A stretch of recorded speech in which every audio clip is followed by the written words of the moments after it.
So when I was back in my country, I heard that in the US and other European countries, they pay you on an hourly basis. You get paid a certain amount of money per hour. So if you work from 8 to 5 or 9 to 5 or 8 to 2 or whatever, you get paid a certain amount of money every hour. So you know that if you are working in that place over time, you're gonna be paid more because you stayed there for an extra 2 hours, right? Why I think this system is really good is because when you are on a salary, so which is also the case in in at least maybe like 30% of the US work structure, I think it is true that you get paid a salary too. But in other countries, for example India, we don't have like a hourly pay structure, which is, in my opinion, is not too great. And it's also coming from someone who's worked in that workforce for some time. I don't think it is too great because there are also chances for you to be exploited more.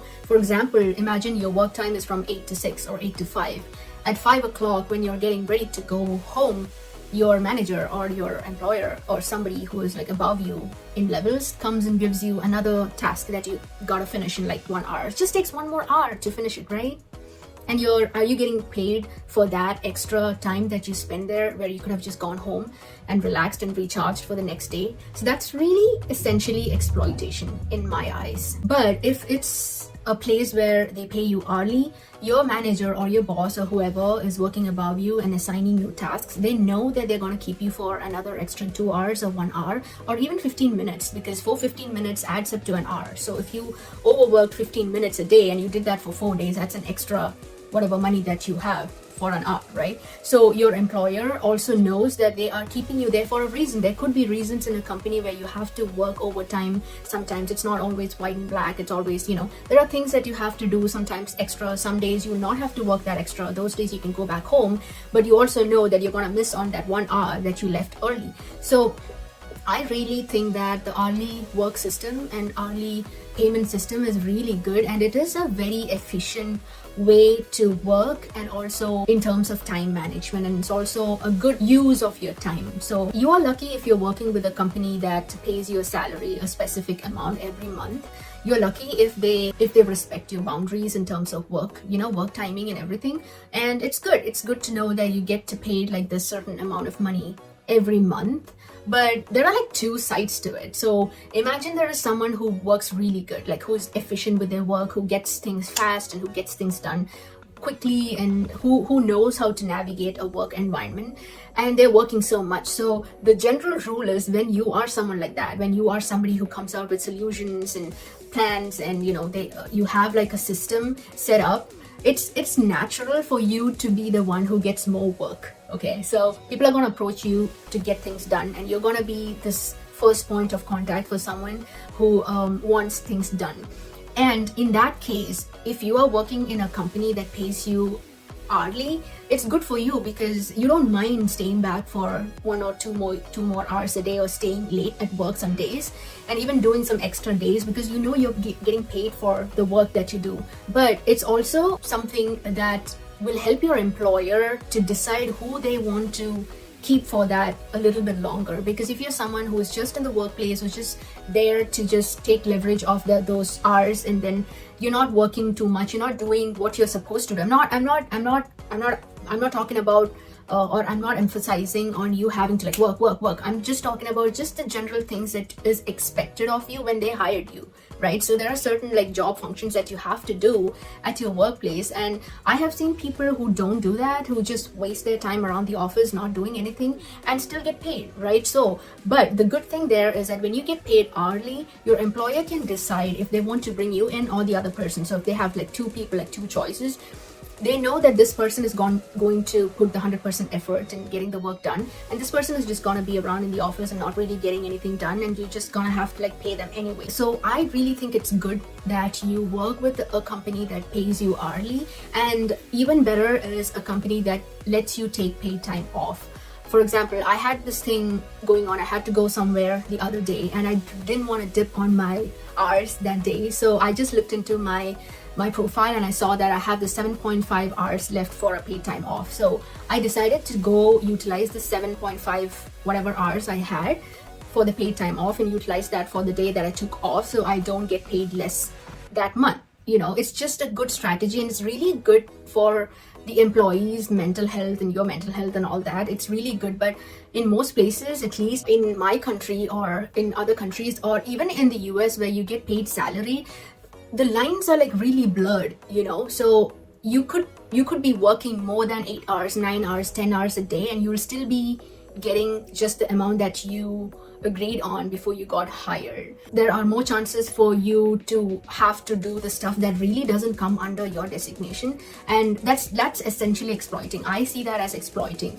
So if you were hired to do a certain job, not that you should stick to a particular line of work, but there could be certain things that you have to like learn more, do less and do more and all that. That's all perfectly fine. But I'm talking about employers or companies that intentionally give you more work just because they know that you are capable of doing more work. You really literally attract more work when you work better. Another thing that I want to touch on is that here in the US, everything is exam based. At least in the health sector, everything is exam based. You want to do something, you go take an exam and your designation changes, and then your pay range also changes. You want to do something, are you interested in doing something more? There is an exam that comes under that. Go take that exam, and if you clear the exam, your designation changes to that, and now your pay is this, your hourly pay is this. So there is always a room for growth.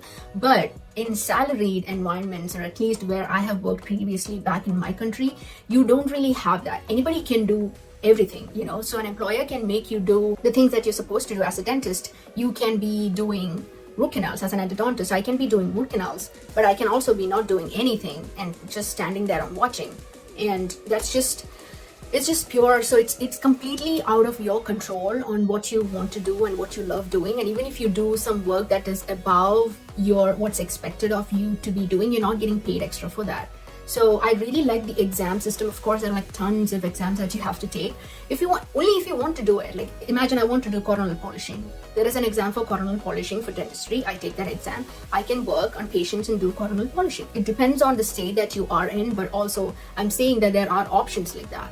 If I want to do prophylaxis on patients, I can do a prophy exam, and then I am called a different designation at that point, and my pay range also changes. So you know what's expected of you to do, and this is how your day goes. You don't have like these random runs of things that you have to do. That's not really something that you have to do. You just you go do your work, you pass this exam, you can do these procedures, do your procedures and be out of it. The best thing I love about working in the situation that I am in right now is that we work from like 8 to 5. I go in at 8:30, but by 5 we are all out. There is no pressure from your employer to stay back and have a chat or go outside and spend some time and party or anything to discuss about tomorrow's plans or anything.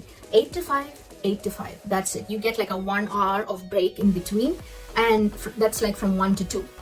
You get that lunch break, and at 1 o'clock people are out having their lunch. That's it. 2 o'clock, people are back to work. And some days, if it's a closing day, if your name is on the list for the closing day, you know that you're staying a little bit longer. So even if I'm staying, instead of leaving at 5, if I'm staying until 5:30, I know I got an extra 30 minutes of my work. If I do that 2 days, that's an extra whole 1 hour that I get paid extra. So it's really the most efficient way to get paid, and I really wish this system came to other countries that don't follow this, because it really reduces the level of exploitation that employers have on the employees. And also it's really good for the employers too. They can keep whoever they want to keep for that extra time, provided the employee is okay with that. It's like really a good setting of a boundary as to the working hours and the amount that you get paid. I really wanted to talk about it because as someone who's worked in both settings, I kind of know what are the advantages and disadvantages of both. But I really think that the hourly system gives you and the employer more control over the efficiency of work that's being done in the workplace. Yeah, what do you think about it? Are you working in an hourly system or a salary system? I'm not here to say that salary systems are bad or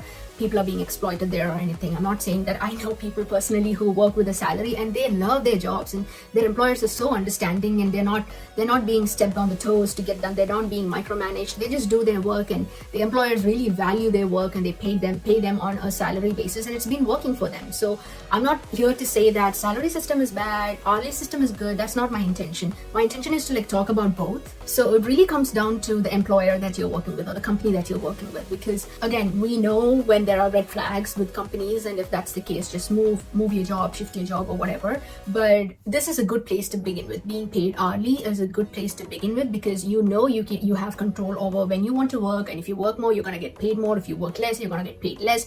You know that, you know the expectation, and you can literally calculate the amount that you're getting that month. Let me know what you think about this, and if you have a different take on what I just said. Again, I'm new to the workforce in the US and things can change or whatever. This is just my initial observation of the work system. Again, being someone who worked in both places, in both settings, I think this actually makes sense to me, and you can let me know if you differ from anything that I mentioned in this video. I'll see you in the next video.